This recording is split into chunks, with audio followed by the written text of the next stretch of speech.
बच्चों, कैसे हैं आप सब। आज हम एक्सरसाइज 9.1 का क्वेश्चन नंबर 8 करेंगे और question number 1 to question number 7 जो है वो मैंने फर्स्ट वीडियो में डाला था क्वेश्चंस, तो आप वहाँ से जाके देख सकते हैं। अगर किसी ने नहीं देखा है तो मैं यहाँ पे भी आपको डिस्क्रिप्शन में लिंक जो है वो प्रोवाइड कर दूँगी, तो आप यहाँ से भी देख सकते हैं। चलिए क्वेश्चन नंबर 8 देखते हैं अभी।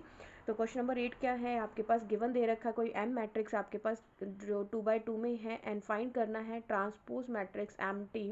मैंने आपको बोला था कि ट्रांसपोज को कैसे लिखा जाता है। समटाइम वो टी के साथ लिखते हैं कुछ बुक्स, जैसे अगर आप +1 की बुक में देखोगे वहाँ पे टी भी है और वहाँ पे डैश के साथ भी रिप्रेजेंट करते हैं, तो कुछ भी दे सकते हैं बुक वाले। इफ़ पॉसिबल फाइंड, अगर ये पॉसिबल है निकालना इसका ट्रांसपोज, तो आपको ये कुछ पार्ट्स जो है वो दे रखे हैं प्लस माइनस में, आपको वो करने हैं। तो देखते हैं, चलिए फर्स्ट पार्ट देखते हैं क्या है।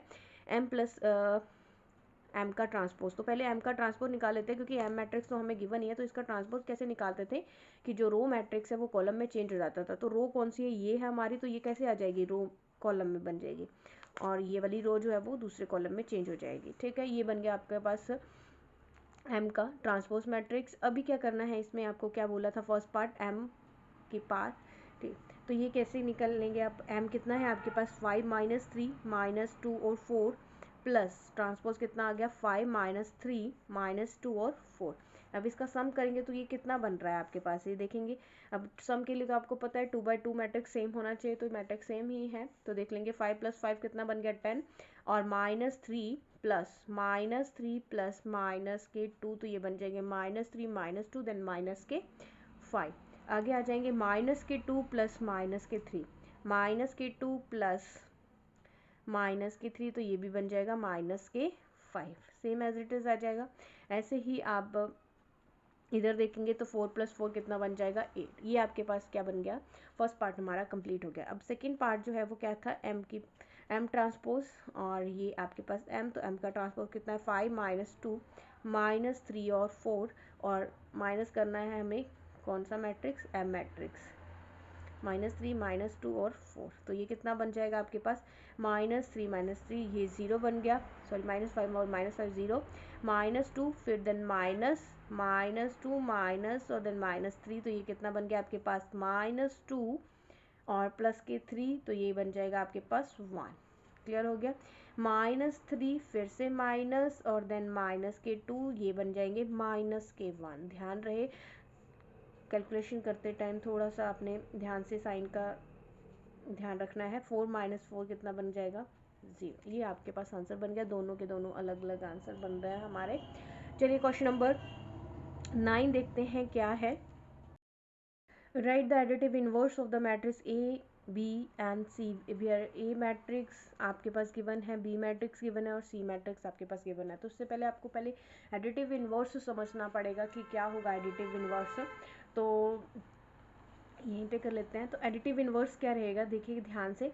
एडिटिव इनवर्स क्या होता है, मान लो कोई मैट्रिक्स है हमारे पास ए, एडिटिव इनवर्स का मतलब होता है उल्टा, तो रिवर्स। तो अगर ये प्लस में है तो इनवर्स जो होगा वो किस में जाएगा, माइनस में। ठीक है, एडिटिव इनवर्स किस में रहेगा, माइनस में। क्लियर हो गया यहाँ से, ये था आपका एडिटिव इनवर्स। अब अगर हमें सॉल्व करना है तो कैसे बनेगा, 6 - 5, तो ये इसका एडिटिव इनवर्स कैसे बन जाएगा, minus sign as it is लगेंगे, तो 6 - 5। अब ये माइनस साइन अंदर मल्टीप्लाई हो जाएगा, तो वो इसके साथ भी होगा देन इसके साथ भी होगा, तो फिर ये कितना बनेगा, -6 और माइनस माइनस क्या बन गया, +5। क्लियर हो गया यहाँ से, ये था एडिटिव इनवर्स ए मैट्रिक्स का। अभी बी मैट्रिक्स का निकालना है, तो सिंपल है, बी का कैसे बन जाएगा आपके पास, ये देखेंगे। बी का ये जो मतलब प्लस का है वो माइनस का हो जाएगा और माइनस का जो प्लस का होगा, देखेंगे ज़रा ध्यान से।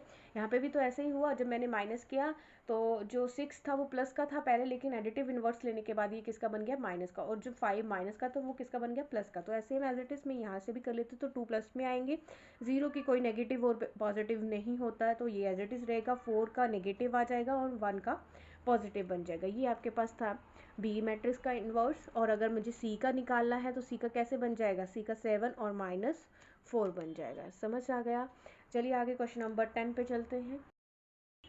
मैट्रिक्स ए दे रखा है आपके पास 1/2 का, बी भी 1/2 और सी भी आपके पास 1/2 ऑर्डर के आपके पास मैट्रिसेस गिवन है, तो उसमें से उसने बोला कि आपको कोई एक्स मैट्रिक्स है वो आपको निकालना है। तो कैसे कुछ एक्सप्रेशन उन्होंने दे रखे हैं जिसका आपको यूज़ करना है।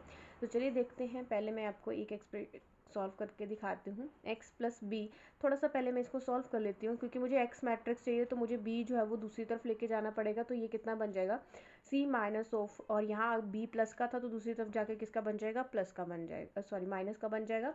तो मुझे इसको सॉल्व करना है अभी। अगर मैं इसको सॉल्व करूँगी तभी मेरा मैट्रिक्स x जो है वो बनेगा। तो अभी c कितना है आपके पास, -1 और 4 है, और माइनस के a कितना है आपके पास 2 और -3 है। देन माइनस का ही b है आपके पास, वो कितना है 0 और 2 है। तो पहले आप इन दोनों को मैट्रिक्स को कर लेंगे सॉल्व, उसके बाद फिर आप इसको, इसके आंसर को इसके साथ कर लेंगे सॉल्व। तो ये कितना बन जाएगा आपके पास, -1 को 2 के साथ किया, -1 को 2 के साथ किया तो कितना बन जाएगा आपके पास, -3 बनेंगे यहाँ पे, ठीक है। और 4 माइनस माइनस क्या हो जाएगा, प्लस, तो ये कितना बन जाएगा 7 बन जाएंगे, ठीक है। माइनस के 0 और 2 फिर से आ गया, तो ये कितना आंसर दे देगा आपके पास, -3 -0 तो फर्क नहीं पड़ता है, -3 ही आएंगे। 7 -2 तो ये कितना बन जाएगा 5। ये था आपके पास क्या, एक्स मैट्रिक्स आपका ये बन गया, समझ गए। ये भी सेम रहा, इसका ऑर्डर भी, एक रो है और 2 कॉलम है, ये आपके पास मैट्रिक्स बन गया। सेम एज इट इज़ इसका सेकंड पार्ट है, आप इसको भी सॉल्व कर सकते हैं। यहाँ से देखेंगे -x है, इसको एज इट इज़ रखेंगे, या फिर अगर आप इसको पॉजिटिव बनाना चाहते हैं तो आप इसको ऐसे भी कर सकते हैं, जैसे a माइनस के b, फिर आपको ये दोनों उधर लेके जाने पड़ेंगे, माइनस के b और माइनस के c, और ये इधर आएगा तो ये किसका बन जाएगा, प्लस का बनेगा। तो ये आप ऐसे भी निकाल सकते हो। तो a माइनस बी माइनस सी करना पड़ेगा आपको। तो a कितना है आपके पास 2 और माइनस के 3, और यहाँ पे b कितना है आपके पास, माइनस के 0 और 2, और c कितना है माइनस के 1 और 4, सॉरी कॉमा लग गया थोड़ा यहाँ पे। तो अब इसको सॉल्व कर लेंगे, इन दोनों को सॉल्व करेंगे, जो मैट्रिक्स आएगा फिर देन इसके साथ -1 और 4 के साथ करेंगे, जो आंसर बनेगा वो आपका क्या बन जाएगा, x आपका निकल के आ जाएगा। समझ के इतनी बार। तो ये आप सॉल्व कर सकते हैं, माइनस ही करना है, नहीं कर सकते तो फिर मैं कर देती हूँ 2 - 0, तो ये कितना बन जाएगा 2, और -3 और -2 कितना बन जाएगा -5। देन इसको सॉल्व करेंगे तो ये बनेगा 2 माइनस माइनस, तो ये दोनों प्लस हो जाएंगे तो ये 3 आ जाएगा, और यहाँ पे ये -5 और -4, देन -9, आपके पास ये आंसर बन के आ गया।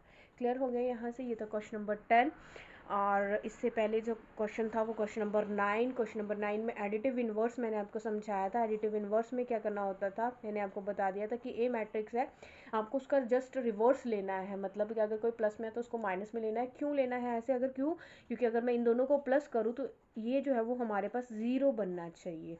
तो इसका मतलब होता है एडिटिव इन्वर्स, मतलब उसके जैसा ही हमने कुछ ऐड करना है, लेकिन वो इन्वर्स में ऐड करना है। समझ के इतनी बात। चलिए अभी क्वेश्चन नंबर 11 देखते हैं क्या है। गिवन दे रखा है A matrix B matrix given दे रखा है, फाइंड करना है X matrix, same as it is question number 10 जैसा है। तो सॉल्व कर लेते हैं, देखते हैं। एक्सप्रेशन दे रखा है a plus X is equal to B, X कोई मैट्रिक्स है उसको आपको निकालना है, तो थोड़ा सा सॉल्व कर लेते हैं। b माइनस ऑफ a बन जाएगा, तो b कितना है आपके पास 3 -2 और 0, और माइनस a कितना है आपके पास -1 0 2 और -4। अब इसको सॉल्व करेंगे तो ये कितना बन जाएगा 3 माइनस क्या हो जाएगा यहाँ पे प्लस, तो 3 + 1 कितना बन जाएगा 4, देन -3 देन -0, तो -3 ही रहेंगे, -2 देन फिर -2, तो माइनस और माइनस, ये क्या बनेगा -2 कितना मैंने बताया था कि वो 4 बनेगा, होगा प्लस में, लेकिन उनका साइन जब वो नेगेटिव आएगा जब दो नंबर आपके सेम में रहेंगे। तो ये कितना आंसर देगा -4, 0 माइनस और देन फिर से -4, तो माइनस माइनस क्या हो जाएगा प्लस बन जाएगा, ये बने आंसर आपका 4। ये था आपके पास फर्स्ट पार्ट का आंसर। अभी सेकंड पे आ जाएंगे, तो सेकंड क्या है आपके पास a minus X is equal to B. ये जैसे मैंने आपको 10th क्वेश्चन का सेकंड पार्ट करवाया था, वैसे भी आप कर सकते हैं इसको। अगर आप एक्स इधर ही रहना चाहते हैं तो रखना चाहते हैं तो आप इधर भी रख सकते हैं, कोई दिक्कत वाली बात नहीं है। तो यहाँ पे आ जाएंगे एक्स, मैं दूसरी तरफ ले जाती हूँ, थोड़ा सा ऐसे लेते हैं, a minus B is equal to X, ये बन गया एक्सप्रेशन। तो a माइनस बी, a कितना है आपके पास -1 और 0, 2 और -4, और b कितना है आपके पास 3 -3 और -2 और 0। तो ये इसको सॉल्व करेंगे तो ये कितना बनेगा 1 -3 कितना बन रहा है आपके पास, होगा क्या 1 माइनस -3 कितना बन जाएगा -4 प्लस होगी, ठीक है। माइनस माइनस फिर से यही सॉरी ये 0 के साथ करेंगे हम, 0 माइनस माइनस क्या बन जाएगा +3 बन जाएंगे। 2 माइनस माइनस के 2 माइनस माइनस प्लस, तो ये भी 4 बन गया -4, और फिर से ये माइनस और ये 0, तो ये कितना बन जाएगा -4। ये आंसर आ गया आपके पास सेकंड पार्ट का। ऐसे ही अब आपका थर्ड पार्ट का आंसर भी आप निकाल सकते हैं। थर्ड पार्ट का आंसर कैसे रहेगा, जैसे x minus B is equal to A था आपके पास, तो यहाँ से इसको सॉल्व कर लेंगे तो x की वैल्यू कितनी बनेगी, a प्लस बी प्लस करना पड़ेगा आपके पास। तो x की वैल्यू a कितना है आपके पास -1 0 2 -4 प्लस b कितना है 3 -2 और 0। तो ये आंसर कितना देगा आपके पास, देखते हैं, -1 + 3, तो ये कितना देगा 2 0, और ये माइनस के 3 ही रहेंगे, और ये कितना बन जाएगा 2 प्लस -2, तो ये -2 0 बन जाएगा, ठीक है। -4 एज इट इज़ रहेंगे। ये था आपके पास क्वेश्चन नंबर 3। इसी के साथ हमारी एक्सरसाइज 9.1 जो है वो ख़त्म होती है। अगर समझ में आ रहा है अच्छे से, प्लीज़ लाइक कर देंगे और शेयर भी कर देंगे ताकि ज़्यादा से ज़्यादा बच्चे इसका यूज़ कर सकें।